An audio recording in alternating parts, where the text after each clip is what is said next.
हाँ जी, तो digital marketing की जॉब में आपसे कंपनी क्या एक्सपेक्ट करती है, कैसे-कैसे आपकी स्टार्टिंग होती है as a digital marketer company में और फिर क्या-क्या चीज़ें एक्सपेक्ट करती हैं और उम्मीदें कहाँ तक बढ़ सकती हैं कंपनी की आपसे। तो आज इसी के बारे में बात करेंगे। मेरा नाम है गुरशन सिंह और आप देख रहे हैं ईज़ी डिजिटल मार्केटिंग। तो देखो, सबसे पहले जब भी आपकी कंपनी में हायरिंग होती है, ऑब्वियस सी बात है, मार्केटिंग से उनका सिंपल सा मतलब होता है परफॉर्मेंस मार्केटिंग, यानी उनका रेवेन्यू इंक्रीज़ करना और जो कंसिस्टेंसी अगर उनके बिज़नेस में नहीं आ रही रेवेन्यू में, तो उसको बढ़ाना। अगर एक महीने उनका 20 लाख का बिज़नेस हो रहा है, अगले महीने 10 लाख का, 8 लाख का हो रहा है, तो उस महीने भी वो 15, 16, 18 तक जाए। मतलब ग्राफ उनका बहुत ज़्यादा अप डाउन ना करे, उसमें कंसिस्टेंसी आ जाए, एक स्टेबिलिटी आ जाए। इसलिए आपको परफॉर्मेंस मार्केटिंग के बेसिस पे ही अच्छी कंपनी में आज के टाइम में as a digital marketer hire किया जाता है। तो सबसे पहली चीज़ जो होती है वो होती है इंडक्शन या ट्रेनिंग। कंपनी आपको सब कुछ अपने बारे में बताती है कि हम ऐसे ऐसे हमारा बिज़नेस मॉडल है और ये हम इतने साल से कर रहे हैं, हमारा प्रोडक्ट या सर्विस इस तरीके से ग्रो हुआ मार्केट के अंदर, हमने ये स्ट्रेटजी लगाई, फलाना ढीम। दूसरी चीज़ क्या होती है, उसके बाद कंपनी आपको 3 दिन, 15 दिन, 10 दिन, जितने की भी ट्रेनिंग है, हफ्ता, उस पर डिपेंड करता है कंपनी टू कंपनी। और ट्रेनिंग होने के बाद आपको वो ये जज करेगी कि आपके अंदर क्रिएटिविटी क्या है, कंसिस्टेंसी कितनी है। आपको कोई भी एक चीज़ देके, फॉर एग्जांपल आपको हो सकता है वो एसईओ के लिए देखें कि आप बैकलिंक्स कैसे बनाते हो, स्ट्रेटजीज़ कैसे बनाते हो, या फेसबुक की ऐड बनवा के देखें, या एक आधा कैंपेन ऑप्टिमाइज़ करवा के देखें। गूगल, कोई भी चीज़ आपको वो एक दे सकते हैं स्टार्टिंग के अंदर। ये सिंपली एक टेस्टिंग होती है आपकी स्किल सेट देखने के लिए लाइव, कि आप कितने पानी में हो एज अ डिजिटल मार्केटर। फिर आता है तीसरा स्टेज, जब कंपनी ने आपको ट्रेनिंग करवा दी, उसके बाद आपको एक आधी चीज़ दे के देखी, गूगल, फेसबुक या फिर कुछ भी, जिसमें वो चाहते हैं कि आप उनका रेवेन्यू बढ़ाओ। अगर 10 रुपये की एक लीड पड़ रही है फेसबुक में, तो आप उसे 2 रुपये ले आओ, फॉर एग्जांपल। अगर 250 रुपये का क्लिक पड़ रहा है गूगल में, तो आप उसे 150 रुपये ले आओ, फॉर एग्जांपल है ये सब कुछ, ठीक है।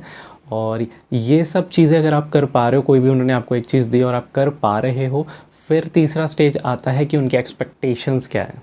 अच्छा, यहाँ पर कंपनी आपको हायर करने के टाइम भी ये चीज़ें पूछती है, बट जब आप कोई चीज़ परफॉर्म करके दिखा देते हो स्टार्टिंग में, सेकंड स्टेज पे इंडक्शन के बाद, तो थर्ड स्टेज जो होती है वो आती है एक्सपेक्टेशंस बहुत ज़्यादा हो जाती हैं कि अब कंपनी आपको चाहती है कि आप गूगल भी देख लो, फेसबुक भी देख लो, एसईओ भी देख लो, कंटेंट क्रिएशन की स्ट्रेटजीज़ भी बना लो, कंटेंट मार्केटिंग की स्ट्रेटजीज़ भी बना लो, और उसके बाद साइट में एसईओ फ्रेंडली चेंजेस करने हैं वो भी आप खुद ही कर लो। कोड रिलेटेड चीज़ें अगर थोड़ी बहुत आज कर सकते हो तो वो भी कर लो। वैसे डेवलपर होगा, बट फिर भी आप छोटी मोटी चीज़ें कर सको तो ये भी कर पाओ। अच्छा, कुछ कंपनीज़ में आपको डेडिकेटेडली एक ही सेगमेंट में रखा जाता है। फॉर एग्जांपल पेड एड्स है तो गूगल, फेसबुक, इंस्टाग्राम और इन सब, लिंक्डइन वगैरह पे आपको सिर्फ पेड एड्स दे दी जाएंगी और कुछ नहीं हो सकता है। बट अगर आप एग्जीक्यूटिव लेवल पे हो या अभी बहुत ज़्यादा सीनियर डेजिग्नेशन पे नहीं हो, तो आपको मिक्स वर्क करना पड़े, आपको एसईओ भी करना पड़े, कंटेंट मार्केटिंग भी, ये सब करना पड़े। ओके, लास्ट स्टेज जब आती है तो पहली चीज़ तो होती है कि आप कितनी कॉस्ट कटिंग करके दे सकते हो कंपनी के लिए, कि अगर 250 रुपये का क्लिक पड़ रहा है, फॉर एग्जाम्पल जैसे मैंने बताया गूगल का, वो आप 150 कर दो। अगर 10 रुपये की लीड पड़ रही है फेसबुक की, आप वो 2 रुपये कर दो। बट इससे भी नेक्स्ट लेवल चीज़ होती है कि अब आप ऐसी स्ट्रेटजीज़ बनाओ कि अगर 100 यूज़र आपकी साइट पे आ रहे हैं, तो उसमें से अगर 15 क्लिक करके ले रहे थे इनका प्रोडक्ट, किसी कंपनी का, एक्स कंपनी का, तो अब आपकी स्ट्रेटजीज़ की वजह से 20 बंदे लेने लग जाएँ, या 22 बंदे या 18 बंदे लेने लग जाएँ, तो इम्प्रूवमेंट हो जाए रेवेन्यू के अंदर।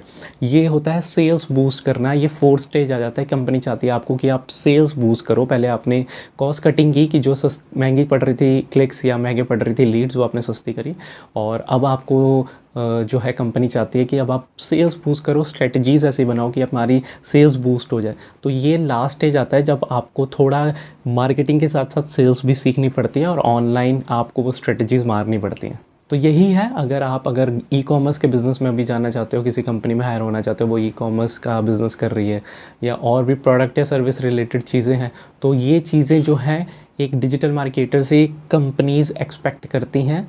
और अगर आप ये चीज़ें कर पाते हो और इनके लिए अपने आप को तैयार करना शुरू कर देते हो, तो आपका फ्यूचर ब्राइट है। तो आई होप ये वीडियो अच्छी लगी होगी। लाइक और शेयर ज़रूर करना है, इस चैनल को सब्सक्राइब ज़रूर करना है, क्योंकि आने वाले टाइम में मैं ऐसी digital marketing related tricks, tips और टॉपिक्स कवर करता रहूँगा, जो आपको आपका करियर इन्हांस करने में मदद करेगी। साथ ही साथ अगर आपका कोई बिज़नेस है तो उसे ग्रो करने में भी मदद करेगी। तब तक के लिए नेक्स्ट वीडियो के लिए थैंक्स यार, बाय।